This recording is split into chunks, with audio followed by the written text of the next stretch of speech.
Every moment leads to the next.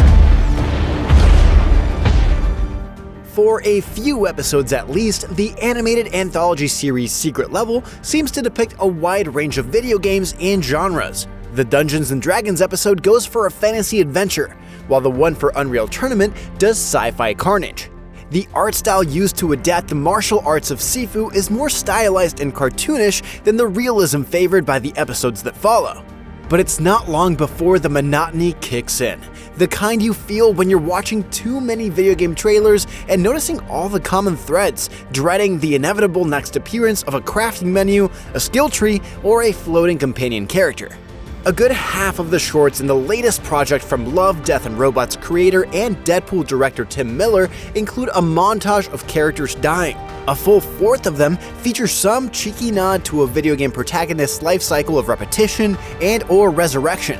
They're almost all focused on action, going for lifelike animation, and reaching for drama that struggles to be fleshed out within a 5 to 15 minute time frame. Someone is always firing a gun, swinging a sword, or spurting blood. How hard would you fight? How many lives would you give? Just to discover what you're capable of. The realistic style isn't a total wash. The D&D episode takes advantage of the animated medium by focusing on a surprising diversity of fantasy races, a stark contrast to the mostly human protagonists of Honor Among Thieves, or even your uniformly gorgeous runway-ready companions in Baldur's Gate 3. The ultra-grim exaggeration of Warhammer 40k is pleasingly distinct from Secret Level's other fantasy offerings, with bulky space marines staining their armor in luminescent blood while they drag a coffin behind them. And the episode for multiplayer shooter Crossfire opens a change of pace by featuring a modern-day conflict in a series heavily tilted towards far-off futures and fantasy realms. But on the whole, the more potentially distinct games receive the shortest episodes, some clocking in at under 10 minutes.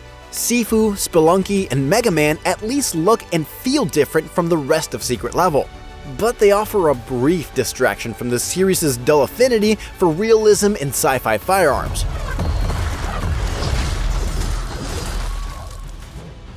You might, as we did, assume the Pac-Man episode will provide some badly needed variety, but don't hold your breath. In the single worst episode of Secret Level, the iconic character is crammed into a maze of generic, gritty sci-fi adventure gore. It's the only story to wholly reinterpret the source material, which the series could use more of. But adding a sword and some bloody entrails to dangle from Pac-Man only makes it feel like everything else set in Secret Level. At its best, Secret Level succinctly conveys the appeal of its characters and the worlds they inhabit. The evil corporation and oppressed robots in the Unreal Tournament episode may not be particularly inventive, but they quickly and cleanly distinguish who we're supposed to root for. The Outer Worlds fuels one of the few action-free episodes, with the charming story of a scrapper who signs himself up to be a test subject in pursuit of the girl boss he loves. Sure, it features one of those previously mentioned death montages, but it's also the only episode anchored by characters who feel flawed and human rather than bland functions of the plot. Such small triumphs, though, are few and far between. Watching one floundering episode after another, you might wonder if the selection of games is the problem. It's hard to wonder if Secret Level is meant to double as a marketing ploy. One episode is set in the starfaring future world of Exodus, a game that's not even out yet. Though after watching what amounts to an extended promo on Prime Video, perhaps you'd be interested in the tie-in novel you can purchase from Amazon. There's a heavy preference for live service games. Among them, Sony's ill-fated Concord, which in a truly unfortunate flub of cross-media synergy is no longer playable.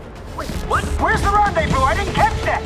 The finale, which breaks the format to drop several PlayStation franchises into an original setting, feels enough like a commercial that it might as well end with a PlayStation. But to Secret Level's credit, it doesn't always feel like it's trying to sell you something. New World is, yes, an Amazon-developed game that just saw its console release a few months ago, but its episode won't give you a clearer idea of how the game plays or why you should want to play it. What we learn is that there's a magical island where everyone who dies gets resurrected again on the beach, and from that point we watch the comedic misfortune of a blowhard noble voiced by Arnold Schwarzenegger. I'll be back. These do feel like earnest attempts to tell real stories within each game's world, even when they don't play to a franchise's strengths. The Armored Core episode has more to do with a CGI Keanu Reeves in a cockpit than the granular mech customization that is the cornerstone of the series. The larger problem is that most of the stories aren't very good, to the point that the very idea behind Secret Level begins to feel faulty. Putting so many recognizable brands front and center restricts an already restrictive setup. Not only must Miller and company overcome the usual anthology TV struggle to tell a satisfying, self-contained story, but they must do so in settings that are more often built to serve game mechanics than efficient original storytelling. The Sifu episode spends most of its time establishing the premise of Sifu. Others never shake off their derivative roots. The Concord episode largely apes Guardians of the Galaxy, but it's a much better imitation than Secret Level's attempt to replicate Interstellar's emotional core within Exodus. No! A video game anthology series isn't doomed to fail. The acclaimed adaptations of League of Legends, Fallout, and The Last of Us clearly show that games can translate into stories that resonate beyond their original audiences. But to create a successful anthology along these lines would require more confident storytelling and a more varied, judicious selection than the one on display for Secret Level. Nobody's like me.